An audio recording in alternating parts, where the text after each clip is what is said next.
Alright, and we're back again, and welcome to the second episode of the Ghost Rider Vlogs.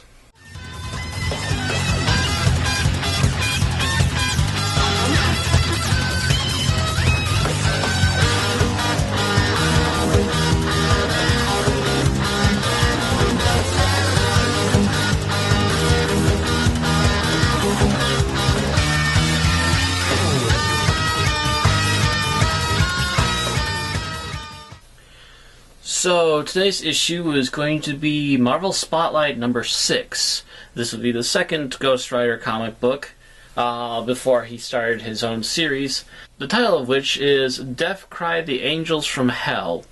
The cover seems to depict Ghost Rider racing another biker with a helmet and a very vague, transparent form of Satan yelling out, "Only one shall survive," while a crowd of people look on. It does depict that there's going to be some sort of fight, possibly during a bike show, which does happen, but not quite like that, so 50-50 on that cover. The basic story is thus. The Ghost Rider is once again in the middle of the night, racing around the city, trying to avoid any contact with normal humans. But he, however, once again comes in contact with the people of the night, and this time in particular, it's actually a biker gang, to which he does scare away most of them, except for their leader, the guy on the cover with the big metal-looking helmet. It turns out to be a guy with red curly hair, named Curly, or I believe, if I'm not mistaken, is his nickname, and he's supposed to be the leader of the gang, and he's very interested in Johnny for some reason. To which Johnny does explain his background to Curly and tells him of everything that has been going on with him since the death of his father, and also explains that the curse half worked before Roxanne again stepped in last issue and saved him from being taken over by Satan completely. To which Curly says that he totally believes him, and to look further into his eyes to understand why he seems to feel so safe with Curly, to which the Ghost Rider passes out, and it reveals that not only is Curly actually another worshipper of Satan who is actually trying to do Satan's bidding, but it also turns out to be Roxanne's father,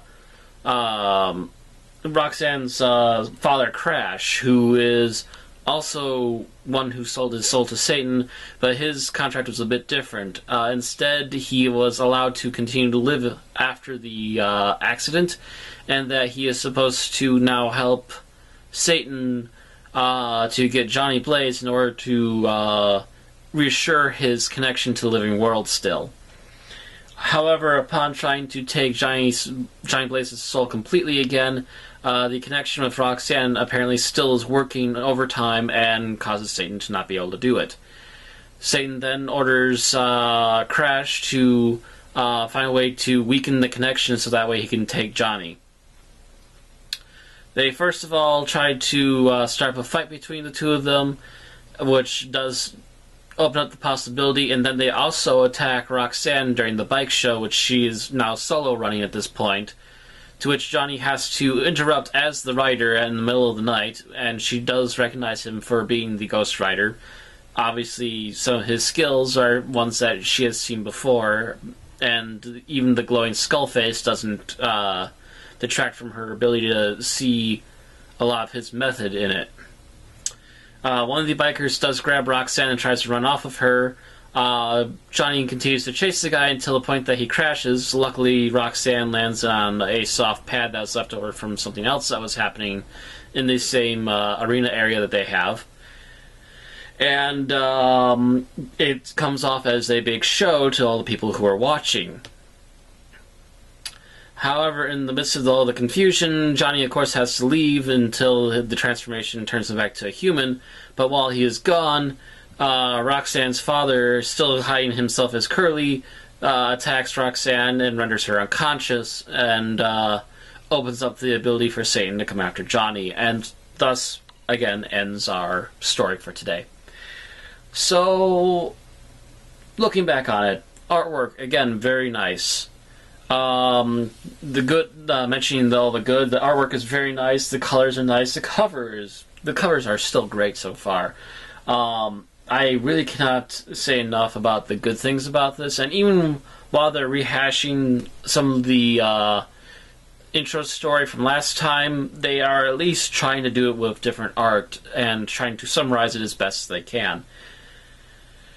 However, I really do wish yet again that they would cut down on the wording, because seriously, they took like 3-4 pages to rehash the background story from last time again, which was very unnecessary. They could have maybe summarized that all in one page, but they threw pages and words out the window and just went crazy with it again. So I started to skim the middle yet again, because I know enough of the background on this. So again, the weak point will be the couple of pages there towards the middle, but the rest of it should clear out. And the rest, so covering what I thought about this, the weakest point has got to be the middle couple of pages where we have the rehash of the background story. The rest of it is really good, including the setup of Roxanne's father, Crash, being the secret agent for Satan who is trying to stay on Earth, if you will. He's trying to remain alive on his own terms, which was an extremely stupid idea on his part, almost as stupid as it was for Johnny to do his end of the deal, too. So, still pretty good. I'm interested in seeing where this is going to go, and hopefully in the third book, we won't rehash the bloody intro again. So, we'll see what happens next time. If it still would be a recommended book, it seems to have a direction that's trying to go in right now, so it'll be interesting to see where it goes. Just, pretty please, sugar on top, Marvel, stop rehashing the freaking creation story again. Please. Please, pretty please. Let's see what the third book does now. See you all next time.